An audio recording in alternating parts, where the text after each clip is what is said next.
Hi అండి, welcome back to my channel. ఈరోజు ఎంతో టేస్టీగా ఉండే రొయ్యలు చాంగడ్ల కాంబినేషన్తో మనము పులుసు అయితే పెట్టుకున్నాము. చాలా టేస్టీగా అయితే ఉంటుందండి. దానికోసం చాంగడ్డలను తీసుకుని ఉడకబెట్టి పక్కన పెట్టుకోవాలి. నిమ్మకాయ సైజ్ అంత చింతపండు తీసుకుని నానబెట్టి పక్కన పెట్టుకుందాము. ఇప్పుడు బాండిల్ పెట్టి ఆయిల్ పోసుకుందాము. తగినంత ఆయిల్ యాడ్ చేసి ఆయిల్ హీట్ అయిన తర్వాత పోపు పెట్టుకుందామండి. దానికోసం ఆవాలు 1 స్పూన్ వేసుకుందాము. ఆవాలు ఫ్రై అయిన తర్వాత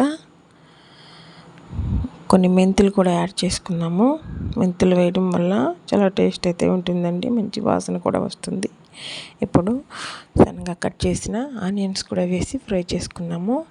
ఆనియన్స్ ఫ్రై అయిన తర్వాత కొద్దిగా కరివేపాకు కూడా యాడ్ చేసుకున్నాము. కరివేపాకు కూడా ఫ్రై అయిన తర్వాత ఇప్పుడు టమోటాలు యాడ్ చేసుకొని ఫ్రై చేసుకున్నాము. టమోటాలన్నీ కూడా ఫ్రై అయిన తర్వాత ఇప్పుడు శుభ్రం చేసి పెట్టుకున్న మనము రొయ్యలను కూడా యాడ్ చేసుకున్నాము.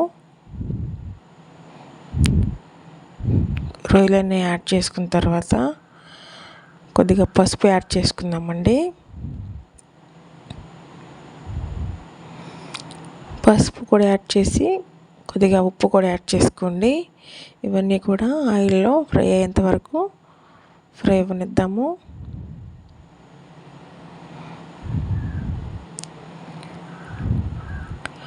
ఈ రొయ్యలన్నీ కూడా ఫ్రై అయిన తర్వాత దాంట్లోంచి వాటర్ రిలీజ్ అవుతుందండి. ఆ వాటర్తోనే ఆ రొయ్యలన్నీ కూడా మగ్గిపోతాయి. ఇప్పుడు తగినంత కారం యాడ్ చేసుకున్నాము.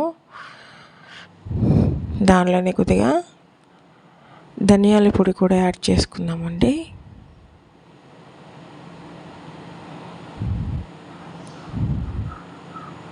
ఇవన్నీ కూడా కలిసేంత వరకు ఒకసారి కలిపి ఉడికినిద్దాము. ఇవన్నీ కూడా ఉప్పు కారము బాగా పట్టి టేస్ట్గా అయితే ఉంటుందండి. ఇప్పుడు చింతపండు రసాన్ని కూడా యాడ్ చేసుకుందాము. కూరకు తగ్గ వాటర్ కూడా యాడ్ చేసుకొని ఒకసారి కలిపి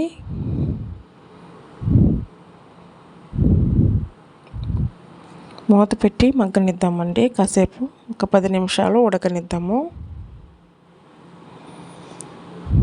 ఇప్పుడు మూత తీసి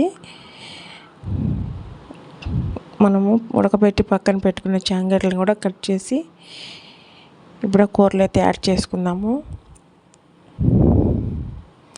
ఒకసారి కలిపి కూరంతా కూడా